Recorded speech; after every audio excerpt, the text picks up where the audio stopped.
에스겔서 우리가 지금 7시간째 살펴보고 있는데요. 다시 이제 예레미야서에서 에스겔서로 넘어오셔야 돼요. 네, 그러니까 이스라엘 땅에서 바벨론 제국으로 넘어가시면 됩니다. 거기서 에스겔서 다시 좀 되짚어보면 에스겔서는 앞부분은 심판, 죄악과 심판에 대한 이야기, 뒤에는 회복과 성전에 대한 이야기를 하고 있다 그랬어요. 그 성전도 회복하는 이야기예요. 그런데 앞부분을 지금 우리가 전반부 끝에 와 있어 전반부를 하고 있어요. 그 전반부를 또 나눌 수 있다면 이스라엘 심판과 이방 민족의 심판을 이야기하고 계시다 그랬어요. 그렇죠? 그리고 맨 시작은 이제 에스겔이 하나님을 만나는 하나님의 영을 임하는 바벨론 그발강가에서 하나님을 만났다 이런 얘기부터 시작을 했어요. 그런 다음에 이스라엘이 잘못한 거 환상 중에 머리채를 잡고 끌고 가셔가지고 성전을 보여주시죠. 온갖 우상이 있는 모습들, 하나님의 등을 돌린 모습들 막 이런 것들을 봤어요. 그렇죠? 기억들 나시죠? 그리고 그게 끝나자 이제 이방 민족의 심판과 재앙을 얘기하셨어요. 그런데 거기도 특징이 있다고 그랬어요. 어떻게 하냐면 이스라엘 중심으로 오른쪽으로 이렇게 돈다고 그랬어요. 그렇죠? 그래서 처음에 이스라엘 중심으로 에돔, 암몬, 모압, 그 다음에 에돔, 블레셋, 그 다음에 두로와 시돈 이렇게 해서 돌고 그 다음 맨 끝이 저 뚝 떨어져 있는 밑에 애국, 그 7나라. 두로와 시돈은 한 나라지만 어쨌든 이렇게 따지면 7나라에 대한 심판을 이야기하고 계시다 그랬습니다. 기억들 나세요? 예. 오늘 그 중에 맨 마지막 애국 차례예요. 그런데 여기도 또 그렇게 돌아서 이렇게 심판의 말씀을 기록하고 있는데 또 특징이 있었어요. 뭐냐면 앞에 네 나라, 이스라엘 주변에 동그랗게 있던 네 나라 중에서도 네 나라, 두로와 시돈을 뺀 네 나라는 25장 한 장에 다 들어있어요. 잠깐 몇 줄로만 얘기를 하는 거예요. 죄악과 심판. 그런데 지난주에 살폈던 두로와 시돈이라는 이 나라에 대해서는 3장을 활용해서 하나님께서 쓰고 계시다라는 얘기 했어요. 그렇죠? 그 두로와 이스라엘 그러면 차이가 있는 거죠. 그렇죠? 나머지 그 한 장에 다 몰아썼던 그 4개의 나라와 두로와 시돈 그다음에 오늘 살펴보면 애국 이렇게 구분이 되는 거예요. 구분해 놓으신 거예요. 일부러 에스겔이 또 하나님이 그 4나라들은 왜 심판받았냐면 주 원인이 뭐냐면 이스라엘 백성이 심판받고 잘못될 때 막 좋아하고 막 이랬던 나라였어요. 그렇죠? 그래서 심판받는 거예요. 그에 비해서 두로와 시돈도 좋아하긴 했지만 두로와 시돈이 심판받은 이유 중에 하나는 결정적인 게 뭐예요? 내가 하나님의 자리에 자기가 앉았다 그런 얘기를 했었어요. 그렇죠? 기억이 있으면 나시나요? 안 나시나요? 자기가 하나님의 자리에 앉았어요. 그래서 왜냐하면 두로와 시돈은 굉장히 엄청나게 상업이 발달됐고 돈이 많았고 그 다음에 특히 뭐라고 해서 수도가 두 군데예요. 참 육지에도 있었지만 800m 떨어진 바다에도 있었어요. 섬이. 이 섬이 4km가 되는 암벽으로 둘러싸여져 있어서 완전 철옹성이에요. 나중에도 오늘 그래서 우리가 읽진 않았지만 17절에 보면 하나님께서 뭐라고 하냐면 바벨론에다가 바벨론이 이 두로와 시돈을 치느라고 얼마나 수고했냐면 머리털이 다 빠지고 어깨가 다 벗겨지고 이렇게 수고를 했는데도 결국은 얻은 게 없다. 못 물리쳤어요. 13년을 바벨론이 느부갓네살을 했는데도. 그런데 하나님께서 그 두로와 시돈을 너네는 여러 나라가 이방 민족이 일어나서 너네를 결국은 멸망시킬 것이다 예언하셨잖아요. 바벨론은 그걸 못했어요. 13년 동안 했는데도 떨어져 있어서. 그런데 전 세계에서 가장 전쟁의 신이 태어나죠. 누구죠? 알렉산더. 전쟁하면 이 사람은 신이잖아요. 전쟁의 신. 알렉산더가 그 이후에 헬라 제국 때 또 그 앞에 섰어요. 저 800m 섬이 있는 두로와 시돈이 보이는 그 섬이. 알렉산더는 어떻게 하냐면요. 저 바다 메꿔버려요. 갖고 침을 날라갔고요. 메꿔버려요. 그래서 쳐들어가고 무너집니다. 결국 알렉산더 대왕에 의해서 함락한 그 섬에 8m 하나님의 예언이 성취되는 그 모습을 보여줍니다. 어쨌든 그거는 이제 우리가 살펴볼 일은 아니지만 그런 내용이 있습니다. 그래서 두로와 시돈은 그만큼 나는 힘도 세고 돈도 많고 하나님 자리에 있었어요. 그게 이제 지난 시간까지 우리가 봤던 거예요. 지난번 시간까지 기억되셨죠? 오늘은 이방에 대한 심판에 대한 마지막 메시지예요. 다음번부터는 이제 회복에 대한 메시지가 나오겠죠. 심판의 마지막 메시지인데 마지막 대상은 누구냐면 애국입니다. 자, 우리가 읽은 본문 1절과 2절 한번 다시 읽어보겠습니다. 시작. 열째 해, 열째 달, 12째 날에 여호와의 말씀이 내게 임하여 이르시되 인자야 너는 애굽의 왕 바로와 온 애굽으로 얼굴을 향하여 예언하라. 자, 마지막에 애굽에 대한 이야기를 에스겔이 기록하고 있어요. 그런데 이 성경의 기자들도 마찬가지고 하나님도 그렇죠. 성경을 기록하는 사람들은 그냥 하나님이 불러주는 로봇처럼 그대로 이렇게 받아 적는 게 아니에요. 기도하고 묵상하면서 하나님 주셨던 말씀을 갖고 고민하면서 하나님 뜻이 무엇인지를 갖고 그 글들을 써내려가는 거예요. 이게 성령의 영감설이에요. 우리가 믿는 보수신앙이 갖고 있는 로봇처럼 이렇게 쓰는 게 아니라 에스겔도 마찬가지였어요. 그래서 하나님이 에스겔에게 줬던 이 많은 각국에 대한 예언들을 그냥 막 아무 생각 없이 그냥 들리는 대로 받아 쓰는 게 아니에요. 그걸 알 수 있는 게 오늘 읽은 29장 1절이 열째 달이라고 했어요. 그렇죠? 에스겔이 바벨론 포로로 끌려간 지 10번째 되는 해라는 뜻이에요. 그냥 10년으로 칩시다. 10년 10월이에요. 그렇죠? 그런데 앞으로 넘겨보세요. 앞으로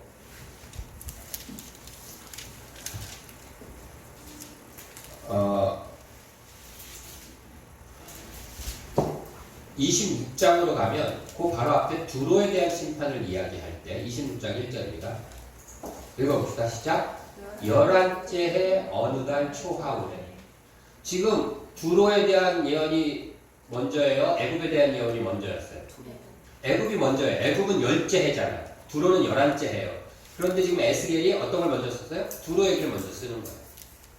그 얘기는 뭐예요? 이걸 그냥 받아 적는 게 아니라 이것을 받아놨다가 에스겔이 기도하면서 하나님의 뜻과 의도가 무엇인지 살펴서 에스겔서를 적고 있다라는 의도가 되는 거죠. 그렇죠?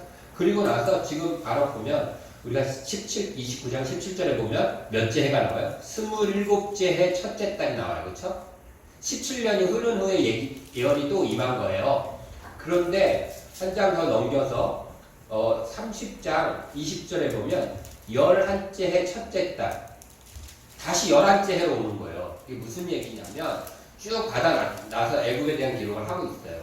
두로보다 먼저 애굽에 대한 말씀이 있었어요. 그럼에도 불구하고 애굽에 대한 말씀이 17년 사이에 계속 있었어요. 10째 해도 있고 11째 해도 있었고 막 있었던 거예요. 그러니까 에스겔이 이것은 하나님께서 단순히 지금 이것만이 아니라 중요하게 생각한 뭔가가 있다. 그래서 그것을 계속 기록해놨다가 기억해놨다가 나중에 그것을 하나님의 의도에 맞게 딱 기록하고 있다는 것을 알 수 있죠. 근데 그게 의도가 어디예요?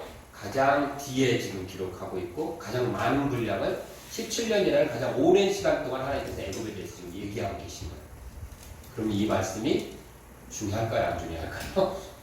중요한 하나님의 의도가 여기 있다라고 우리가 볼 수 있겠죠.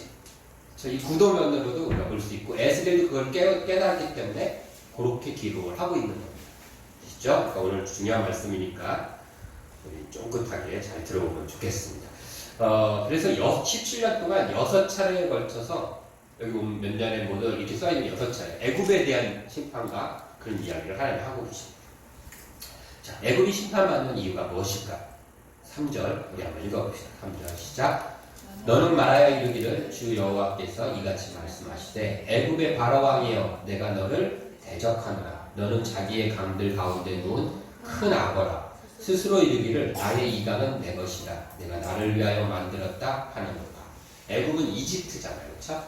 이집트 하면 가장 대표적인 게 나일강. 이집트의 나일강이 세계에서 가장 큰 강, 가장 긴 강이에요. 물론 어떤 조사에 의하면 아마존강이 더 길다 하고 둘이 싸우고 있어요. 삐까삐까 한가 봐요. 그래서 제가 이렇게 컴퓨터를 들여보니까 어떤 백과사전에서는 나일강이 제일 길다고 어떤 데서는 뭐 최근에 밝혀진 바로 약간 아마존강이 더 길다, 조금 더 길다, 뭐 그러니까 싸우고 있는데 아무튼 세계에서 제일 긴 강이에요. 6,650km. 우리가 서울에서 부산까지 가면 한 500km 정도면 돼요. 깡까지 가봐요. 그러니까 6,600면 몇 배가 돼? 10배가 넘는 거죠. 그렇죠? 그 강을 중심으로 수많은 나라들이, 북아프리카의 수많은 나라들이, 이집트뿐만 아니라 수많은 나라들이 먹고 사는 거예요. 그런데 이게 애국왕 거잖아요. 그쵸? 그 바로왕에게 너는 그 강에 누워있는 악어 같다. 얘기를 하시는 거야, 하나님. 그래서 거기 탁 누워가지고, 이 강만 있으면 진짜 수많은 나라 다스리면서 이게 다 내 거야. 이러고 있는 거야. 그러면서 애국왕이 뭐라 그래요? 나의 이 강은 내 것이다. 내가 나를 위해서 만들었다. 이러고 있는 그게 원인이에요. 그러면서 그에게 하나님이 뭐라 그래요? 내가 너를 대적한다. 하나님이 그런 생각 갖고 있는 너를 내가 대적한다. 그러면 우리 손에 있다고 우리가 만들었던 건 다 내 건가요? 그렇지 않죠? 그렇죠? 그런데 우리도 모르게 이런 생각을 하고 살아갈 수도 있어요. 내가 노력해서 버는 내가 이렇게 해서 이루어진 내 결과물이 내가 공부 열심히 해서 얻은 건데 라는 생각이 그래서 나를 위해 쓰는 거 나를 위해 써야지 내 거지 라는 생각을 먹는 순간 하나님이 대적한다. 내가 낳은 자식도 내 게 아니잖아. 내 자식인데 내 건데 하는 순간 하나님 내가 너를 대적하는 말씀하시는 거예요. 우리는 어떻게 생각해야 돼요? 우리가 가진 거는 주님의 것이구나. 우리 누굴 위해 써야 돼요? 주를 위해 쓰는 거구나. 이거잖아요. 볼까요? PPT 하나 만들어봤어요. 애국인 생각이 뭐였다고요? 내 것이래요. 그러니까 당연히 나를 위해 쓰는 거예요. 근데 하나 더 띄워. 우리 뭐야? 주의 것이니까 주를 위해 쓰는 거예요.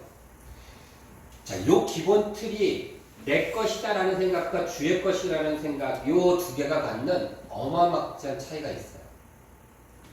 자, 내 것이라고 생각하면 나를 위해 쓸 때 당연한 거죠. 주를 위해 쓸 때 내 것인데 주를 위해서. 그러면 생색내죠. 안 내려고 해도 그렇죠. 내 건데.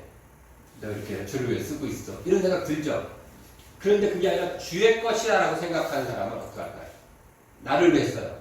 내가 벌은 월급인데 나를 위해 써요. 그럼 어떻게 해요? 주의 것이에요, 그게. 그렇게 생각하는 사람은 나를 위해 쓸 때 어떤 생각이 들어요? 감사하죠. 은혜구나. 내가 땀 흘려서 열심히 벌었어요. 내가 땀 흘려서 읽어냈어요. 근데 그걸 나를 위해 쓰면서도 이게 은혜구나 라는 생각이 들겠죠. 주의 것이니까 이걸 주를 위해 쓰게 됐어요. 그럼 어떻게 해요? 당연한 거죠. 엄청난 차이죠. 이렇게 생각하는 사람은 나를 위해 쓸 때 당연해요.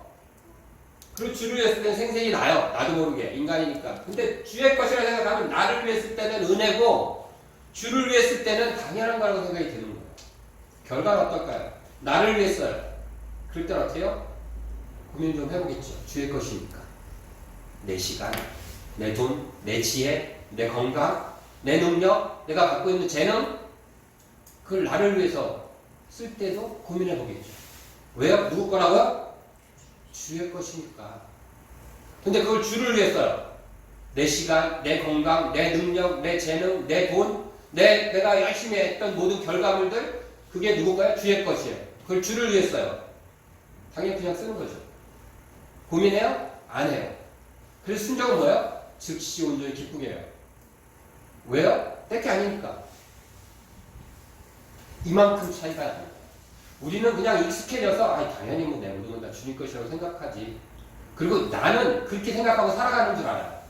정말 그래요? 하나님 우리에게 주신 시간은 누구 거예요? 내 시간이에요? 주님의 시간이에요. 주님이 주신 시간이에요. 그거 한 목표로 막 써도 돼요? 그냥 흘려보내고 낭비하고 막 쓰고 그냥 날 위해서 내 시간 내가 쓰는데 무슨 상관이야? 애굽인의 생각과 똑같은 거예요. 이 강은 다 내 것이야. 내가 나를 위해 만들었어. 거기 아덕처럼 누워가지고 입 딱 벌리고 이빨 빼고 이빨 보이고 있는 거죠. 하나님 뭐라 그런다고요? 내가 너를 대적한다.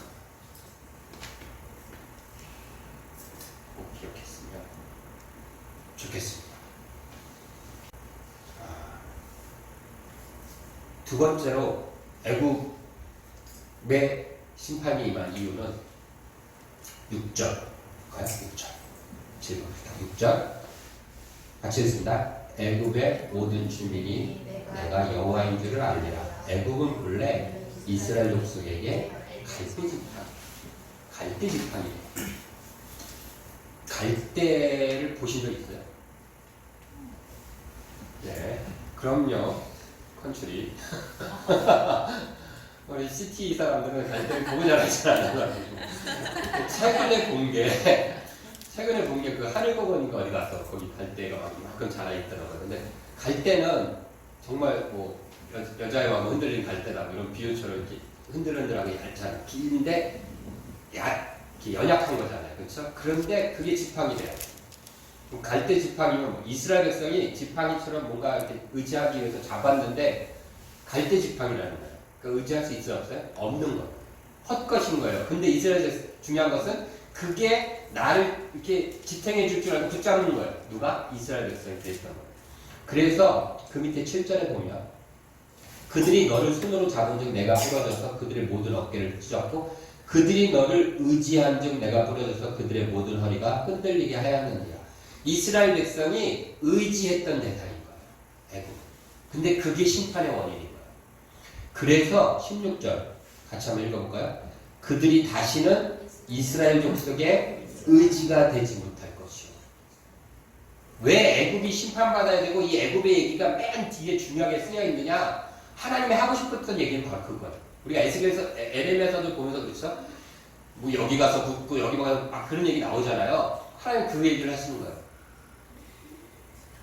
이것이 저는 되게 중요하다고 생각해요.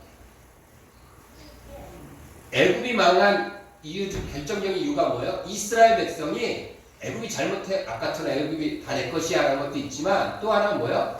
이스라엘 백성이 의지했기 때문에 애굽을 부러뜨려 버리시겠다는 거예요. 다시 말해서 지금도 하나님의 백성이 의지하는 것이 있으면 그것을 부러뜨려 버리시겠다는 거예요.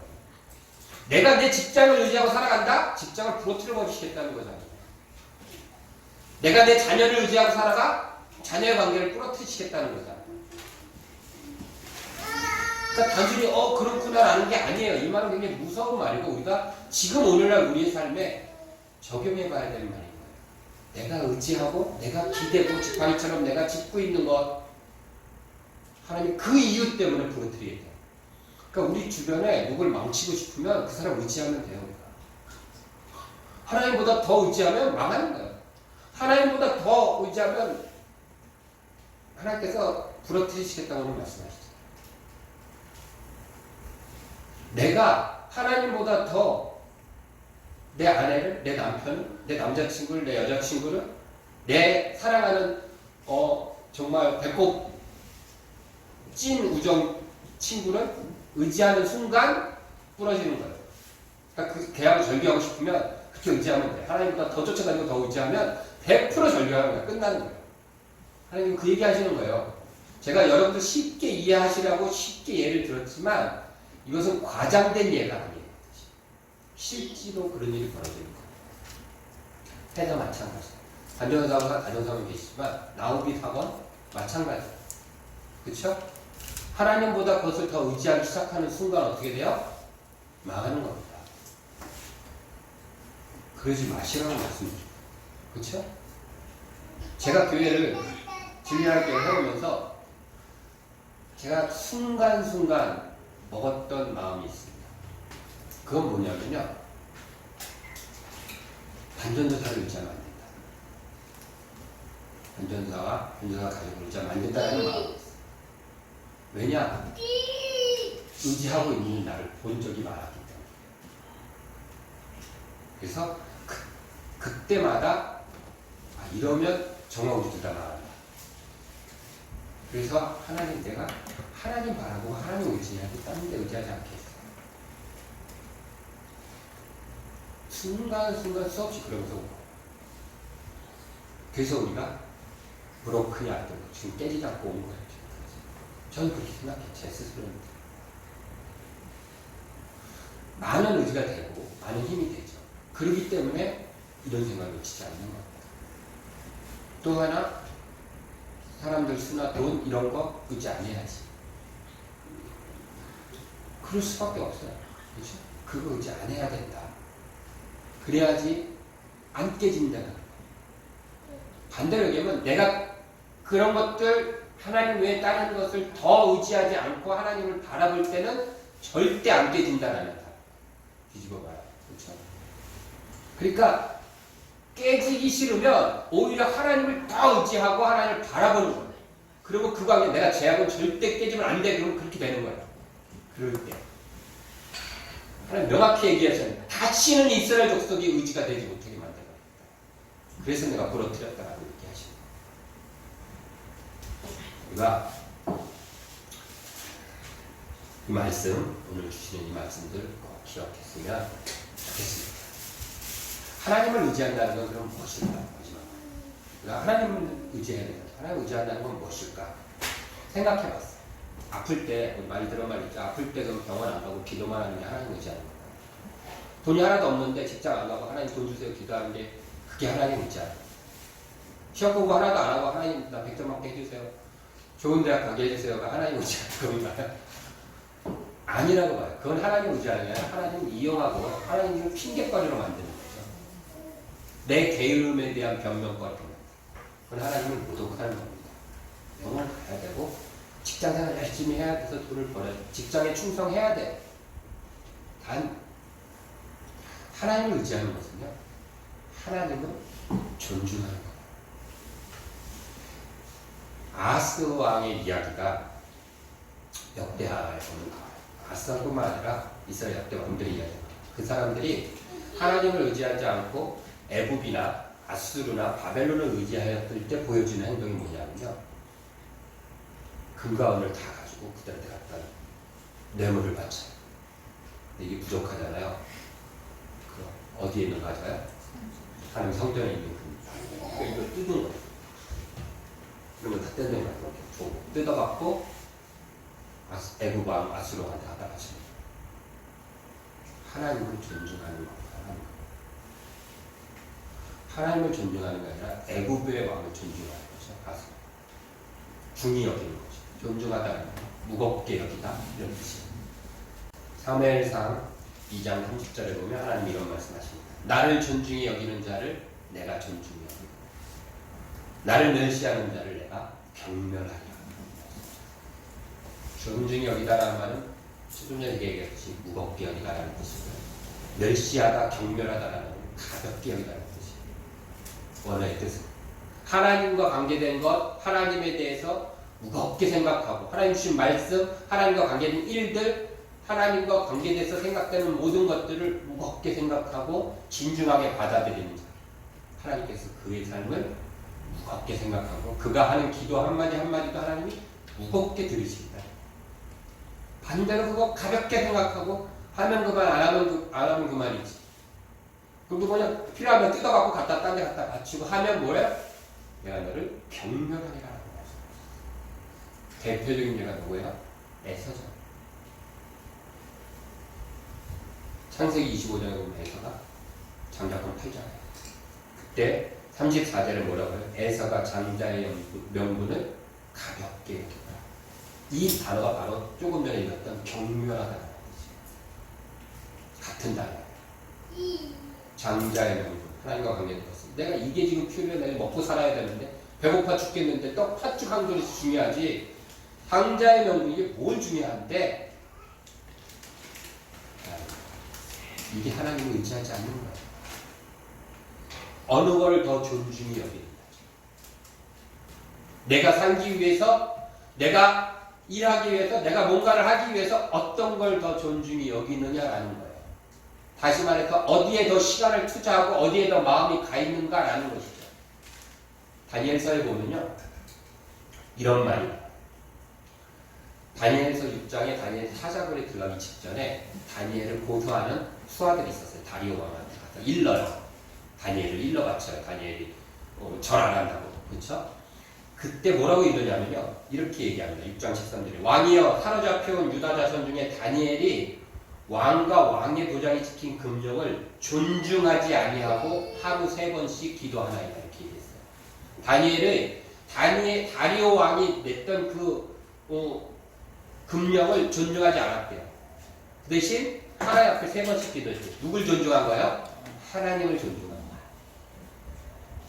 그래서 이들에게 시간을 투여하는 것이 아니라 하나님께 시간을 투여하면서 하나님을 바라보는 거예요. 그것을 일러요. 그런데 어떻게 됐어요? 하나님께서 그러자 하나님이 누굴 존중히 여겨요? 다니엘을 존중히 여겨요. 그래서 사자굴에서 건진 것입니다. 그 다니엘은 지금 이 에스겔서가 기록되고 있는 그 바벨론 땅에 같이 있었어요. 그래서 에스겔 다음 나오는 선지서가 뭐야? 다니엘서. 같은 시대에 살고 있었어요. 하나님이 그 얘기를 하시는 거예요. 나를 의지한다는 것은 이런 거다. 다니엘을 통해서 보여주신 거죠.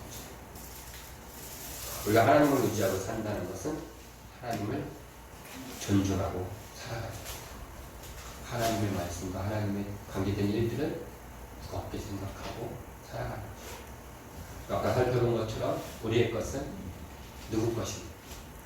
내 손에 있고 내가 만들었다고 내 것이고 나를 위해 쓰는 것인가? 희년의 정신에 어디에 그런 얘기가 있어요?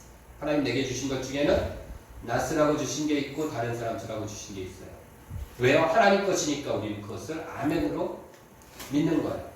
내가 손에 있고 내 통장에 내가 갖고 있지만 내가 열심히 해서 이뤄낸 내 직장이지만 그러나 그것이 내게 아니다라는 것이죠. 내가 정말로 애지중지하고 키운 내 자식들이지만 내 자식이 아니라는 거예요. 그러니까 내 것이 그냥 내 마음대로 키우고 양육하는 것이 아니라 하나님이 것이니까 하나님을 위하여 살아가도록 키워야 된다는 거예요. 그것이 하나님의 백성이 살아갈 때 맞다는 생각입니다. 그렇지 않을 때 하나님께서 내가 너를 대적하리라 라고 말씀하십니다. 내가 갈대 지팡이인 애국을 부러뜨리리라 라고 말씀하십니다. 우리 진리라는 교회는 하나님 앞에서 하나님의 것임을 알고 또 하나님을 존중하며 의지하며 살아가는 저와 여러분들이 되었으면 좋겠습니다. 기도하겠습니다.